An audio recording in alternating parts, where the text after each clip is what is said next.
The Book of Tobit is an Old Testament book in the Bible, considered part of the Deuterocanonical books by some Christian traditions and included in the Catholic and Orthodox Bibles. Tobit.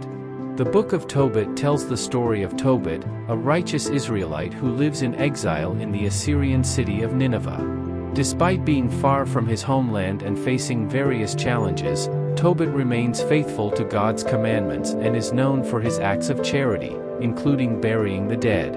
Tobit and Sarah. The story takes a turn when Tobit is blinded by bird droppings, which leads him to despair. Meanwhile, in another part of the city, a young woman named Sarah is tormented by a demon because of her ill-fated marriages. All 7 of her husbands have died on their wedding night before they could consummate the marriage. Tobit, in his despair, prays to God to end his suffering and is also hoping for a wife for his son, Tobias. At the same time, Sarah prays for death, but her prayer reaches heaven, and God sends the angel Raphael in response. Raphael takes on the disguise of a human and accompanies Tobias on a journey to the distant city of Media. Along the way, they encounter various challenges and adventures. With Raphael's guidance, Tobias successfully marries Sarah and uses a fish's gall to drive away the demon that had been plaguing her. Tobit's recovery.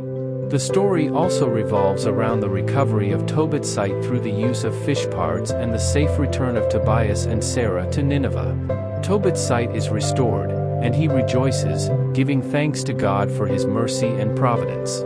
The Book of Tobit emphasizes themes of faith, prayer, divine providence, and the importance of righteous living even in the face of adversity.